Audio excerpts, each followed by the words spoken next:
Hello mga kamasket. Kumusta kayong lahat? Welcome back po sa ating munting vlog. So pasensya na kayo at bibihira talaga ako gawa ng vlog ng video content ngayon. Medyo busy tayo. Ayan. Ito yung ating greenhouse. Then ito pa yung pinire-prepare ko. Yan para sa ating expansion. So nag-disappear tayo para mas marami tayong maging output. Anyway, so balik po tayo sa pag-update. Ito po yung ating emerald F1 na cucumber na ngayon po ay ika 34 days nya sa ngayong araw. Ito siya nung tinanim ko ay nung nilagay ko sa punlaan. Yan. Yan.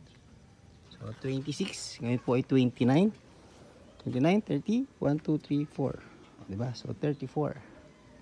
So 34 days po, ito na po yung kondisyon ng ating green slice cucumber sa mainit na panahon. Mainit na lugar dito po sa Palayan. Okay, ang green cucumber po na ito usually pang highland. Ngayon tingnan natin, ayun po yung kanyang fruit formation. Ayan o, every sanga meron na, ayun lumalabas na. Okay, lumalabas na po yung kanyang mga bunga sa kanyang mga sanga, and then nagkakaroon na rin siya ng isang branch. Okay, so i-maintain ko lang po ito ng dalawang branch. So magano po tayo dito, pruning. And then every now and then po ginagawa ko, tinatanggal ko yung kanyang mga tendrils. Ayun, yung mga ganun, inaalis ko po yan. Para ma-conserve natin yung energy ng ating pipino na pumunta lang sa pagpapagrow niya. Okay? And isa pa sa inilagay ko rito, in-implement ko rito is nag-intercrop po tayo rito ng lettuce. May junction po sa ilalim yan. Ayun, maliliit pa lang. Yan, tingnan natin kung ano po mangyayari yun, mga lettuce. Okay, so para additional mulch nya yan po sa ating bed. And doon naman sa bed na yon ay naglagay tayo naman ng pepper red jet F1. Alright, so yan po yung ating progress so far sa ating pipino. Ang total po ng puno na nandito sa ating greenhouse na to ay nasa around 144 na cucumber. So titingnan natin kung masusunod natin or makukuha natin yung small area pero big production. So yun po ang reason kung bakit po tayo nag greenhouse ng pipino. So kadalasan po kasi tinatanim namin sa bukid, talagang open field lang po yun. So maramihan talaga para if ever man na hindi magbunga yung pipinong ibang pipino, malaki pa rin o significant pa rin yung ating harvest. So dito titingnan natin, susukatin natin, kikiluhin natin kung ilan yung magiging production sa ganitong setup. Alright, so yan guys yung ating pipino. And pataba, nutrients, so binibigay ko sa preparation po, ang ginawa ko lang po dito ay naglagay lang po tayo ng compost, yung compost, ayun, may compost area ako ron, yung 3 box na yun po ay galing sa mga vegetable namin residue. Yan yung mga pinagulayan namin, nilalagay namin doon, and then yun ang ginamit after few months nagiging compost na siya. So ipapakita ko sa inyo kung paano kami nagko-compost dito. Okay, natin, medyo mainit po dito sa loob, yan. So meron po tayong 3 bin, 3 box. So ang ginagawa ko dyan, lagay lang po tayo rito ng mga pinaggulayan, yung mga dulo-dulo, and then minimix lang po namin sa existing compost. Yan, ginaganyan-ganyan lang po namin. Okay, after some time magiging na siya, magiging finished product. Yun naman po ang hahalo ko, iibabaw ko dyan sa ating bed. Okay, so yun po yung way ng ating pagko-compost. And ayan na po yung resulta niya. Sandy po yung soil dito sa ating bed, kaya naglagay din ako ng kokopit, sa ibabaw lang.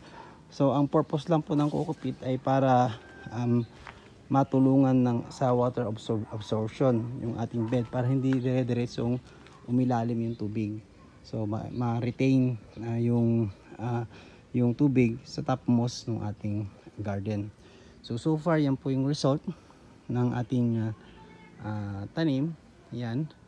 And excited ako na sana maging okay po hanggang sa pagbubunga.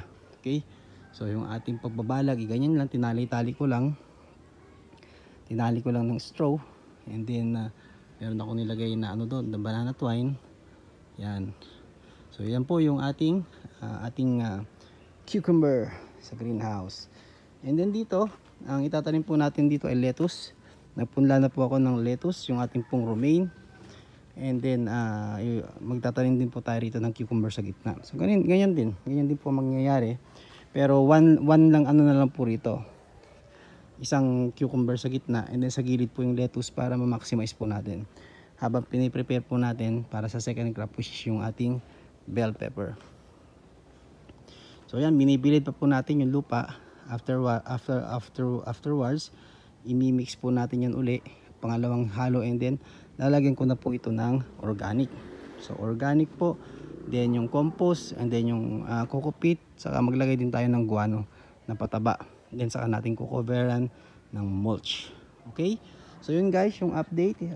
Huwag po kayo mag-alala, dire-diretso pa rin po yung ating pagga-garden. Medyo hindi lang ako nakakapag-update sa ating channel dahil nga nag-focus ako sa paggawa nitong ating greenhouse. Okay? In total po, meron po tayong 54 linear meters na bed. So yun po yung i-optimize natin in terms of plant density, production, and cost, no? Production cost, saka yung kanyang production yield. Yan, yung kanyang yield.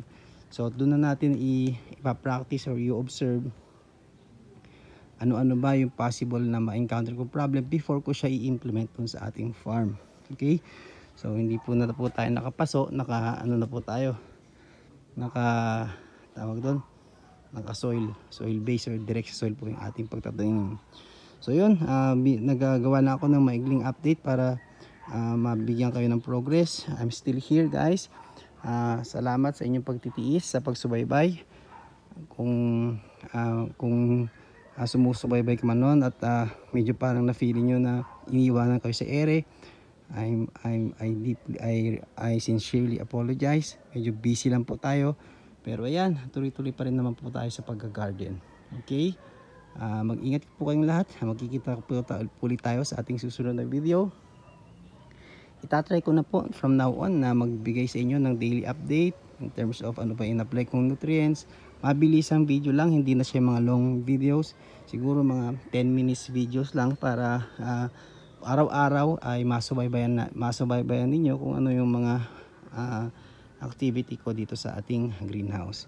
So maraming salamat.